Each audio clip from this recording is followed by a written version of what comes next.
సవతి తల్లి దీవెన బేతాళ కథ. సింధు నదీ ప్రాంతంలో దేవులుడు అనే ఒక సామాన్య గృహస్థుడు ఉండేవాడు. అతను తనకు గల కొద్దిపాటి పొలంలో తన కుటుంబానికి కావలసిందంతా పండించుకుంటూ ఏ లోటు లేకుండా తన భార్యతోనూ కొడుకుతోనూ జీవిస్తూ ఉండేవాడు. ఇంతలో దేవులుడి భార్యకు జబ్బు చేసింది. ఆ జబ్బు ఏ చికిత్సకు లొంగలేదు. ఆమె తన చావు దగ్గర పడిందని తెలిసి భర్తను పిలిచి, నేను పోయాక నన్ను మరిచిపోవద్దు, మళ్ళీ పెళ్ళాడి మన పిల్లవాడికి సవతి తల్లిని తీసుకురావద్దు. ఏ ఆడదానికైనా తన కడుపున పుట్టిన బిడ్డలపైన ఉండే మమకారం ఇతరుల బిడ్డలపైన ఉండదు కదా. ఒకవేళ మళ్ళీ పెళ్ళాడినా ఈ సంగతి మాత్రం మరిచిపోవద్దు. పిల్లవాడిని శ్రద్ధగా పెంచి పెద్ద చేయాలి అని చెప్పి కన్ను మూసింది. దేవులుడు తన భార్య కోసం కొంతకాలం బాగా దుఃఖించాడు. ఆ దుఃఖం తగ్గిపోగానే రోహిణి అనే కన్యను మళ్ళీ పెళ్ళాడాడు. అదృష్టవశాత్తు రోహిణి చాలా బుద్ధిమంతురాలు. ఆమె తన సవతి కొడుకైన ఆనందుణ్ణి చాలా బాగా చూసుకునేది. ఇది చూసి దేవులుడు సంతోషించాడు. రోహిణి ఆనందుణ్ణి సరిగా చూడకపోతే తన మొదటి భార్య ఆత్మకు శాంతి ఉండేది కాదని అతను నమ్మాడు. కాలం గడిచిపోతున్నది. ఆనందుడు చక్కగా చదువుకుంటున్నాడు. తండ్రి వాడికి ఏమైనా పని పాటలు నేర్పాలన్నా రోహిణి వాడిని పని చేయనిచ్చేదే కాదు. ఆమె కడుపున ఒక మగపిల్లవాడు ఆడపిల్ల పుట్టారు. ముగ్గురు ఒక తల్లి పిల్లలాగా అన్యోన్యంగా ఉంటూ ఉండేవారు. దేవులుడికి ఒక ఆవు ఉండేది. అది అంటే అతనికి ప్రాణం కన్నా ఎక్కువ. ఉన్నట్టుండి దానికి జబ్బు చేసింది. అనుభవం గల ముసలి వాళ్ళందరినీ పిలిచి ఆవును చూపించాడు. ఎవరెవరు ఏ ఏ చికిత్స చేయమంటే అదల్లా చేశాడు. కానీ ఆవుకు పట్టిన రోగం మాత్రం నయం కాలేదు. అది నయమయ్యే రోగం కాదని, ఆవు మీద ఆశ వదులుకోమని అందరూ సలహాలు ఇచ్చారు. ఆ మాట వినగానే దేవులుడికి శూలాలతో పొడిచినట్లయింది. ఎన్ని అవస్థలైనా పడి ఆవును దక్కించుకోవాలని అతనికి కోరిక పుట్టింది. తన ఆవుకు ఎవరో చేతబడి చేసి ఉంటారని, అందుచేత ఈ వ్యాధిని భూత వైద్యులు తప్ప కుదర్చరని దేవుడు నమ్మాడు. ఆ చుట్టుపక్కల రుద్రదేవుడని ఒక గొల్లవాడు భూత వైద్యం చేస్తాడు. అతను నది అవతల ఒడ్డున ఒక కుటీరం వేసుకుని ఉంటున్నాడు. ఒకరోజు ఉదయం దేవులుడు తెప్ప మీద నదిని దాటి రుద్రదేవుడి గుడిసెకు వెళ్ళాడు. అతను అక్కడ కనిపించకపోతే సమీపంలో ఉండే అరణ్యంలో అతని కోసం వెతకసాగాడు. చివరకు రుద్రదేవుడు అకస్మాత్తుగా ఒక చెట్టు చాటు నుండి దేవులుడి ఎదుటకు వచ్చి ఉరుములాంటి గొంతుతో, ఎవరు నీకు ఇక్కడేం పని అని అడిగాడు. దేవులుడు బెదిరిపోతూ తన ఆవుకు పట్టుకున్న జబ్బు గురించి, అది ఏ చికిత్సకు లొంగకపోవడం గురించి భూత వైద్యుడితో చెప్పాడు. భూత వైద్యుడు హుంకరించి, ఆవుకు గాలి సోకింది, నీవు ఆడి తప్పావు, అందుకు శిక్షగా నీ ఆవుకు గాలి సోకింది అన్నాడు. స్వామి, ఆ గాలిని మీరు ఎలాగైనా వదలగొట్టి నా ఆవు ప్రాణాలను కాపాడాలి అన్నాడు దేవులుడు. అందుకు ఒకటే ఉపాయం, నీ బిడ్డలలో ఎవరి ప్రాణాలనైనా బలి చేశావంటే నీ ఆవు నీకు దక్కుతుంది అన్నాడు భూత వైద్యుడు.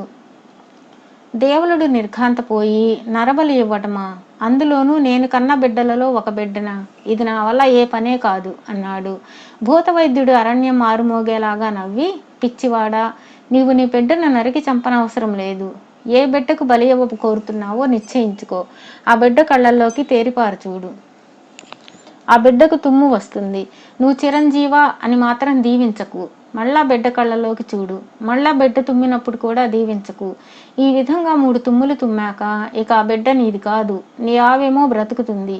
నీకు ఇష్టమైతేనే ఇలా చెయ్యి, లేకపోతే మానేయి అన్నాడు. దేవులుడు దీర్ఘాలోచనతోనూ దిగులుతోనూ కుంగిపోయి ఇంటికి తిరిగి వచ్చాడు. తన ఆవును పట్టినది తన మొదటి భార్య అయి ఉంటుందని దేవులుడికి తోచింది. తాను మళ్ళీ పెళ్ళాడినందుకు ప్రాయచిత్తంగా తన ఆవు ప్రాణాలు తీస్తుంది కాబోలనుకున్నాడు. ఆనందుణ్ణి బలి చేస్తేనే తన ఆవు బతకడమే కాక ఇక ఎన్నటికీ తన మొదటి భార్య తన జోలికి రాదు. రోహిణి చాలా మంచిది. తన మొదటి భార్య కోసం రోహిణి సంతానాన్ని బలి ఇవ్వడం చాలా అన్యాయం.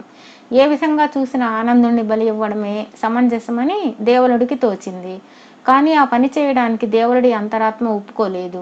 ఎందుకంటే తన మొదటి భార్య పోయినాక అతను ఆనందుణ్ణి ప్రాణం కంటే ఎక్కువగా పెంచాడు.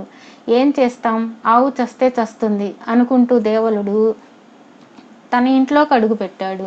అంతలోనే రోగంతో బాధపడుతున్న ఆవు అతని కంటపడింది. దానిని చూడగానే దేవులుడి గుండె నీరసపడిపోయింది. వెంటనే అతడు తన పెద్ద కొడుకును బలి చేసి సాధ్యమైతే ఆవు ప్రాణాలు కాపాడుకోవడానికి దృఢ నిశ్చయం చేసుకున్నాడు. కొంచెం సేపటికి పిల్లలు ముగ్గురు ఆటల నుంచి తిరిగి వచ్చి అన్నం తినడానికి సిద్ధమయ్యారు. దేవులుడు ఆనందుడిని దగ్గరకు పిలిచి వాడి కళ్ళలోకి సూటిగా చూశాడు. ఆనందుడు ఒక తుమ్ము తుమ్మాడు. చిరంజీవ అందామని నోటిదాకా వచ్చింది కానీ దేవులుడు నోరు కట్టేసుకున్నాడు. అతను మళ్ళీ ఆనందుడి కళ్ళలోకి చూశాడు. వాడు మళ్ళీ తుమ్మాడు. తండ్రి దీవించలేదు. ఇంకొకసారి తాను ఆనందుడి కళ్ళలోకి చూశాడంటే వాణ్ణి తాను హత్య చేసినట్లే. అయినా గుండె రాయి చేసుకుని దేవులుడు ఆనందుడి కళ్ళలోకి మూడోసారి చూశాడు. ఆనందుడు మూడోసారి తుమ్మాడు. సరిగా అదే సమయానికి అక్కడికి వచ్చిన రోహిణి చిరంజీవ శతాయు అని దీవించి, ఏమిటి వాడు వరుసగా 3 తుమ్ములు తుమ్మాడు, వాణ్ణి మీరు దీవించనైనా దీవించరే అని భర్తను కోప్పడింది. ఏమైనా రోహిణి దీవించడంతో భూతవైద్యుడు చెప్పిన ప్రయోగం కాస్త విఫలమైంది. ఆనందుడు ఆరోగ్యంగా ఉన్నాడు.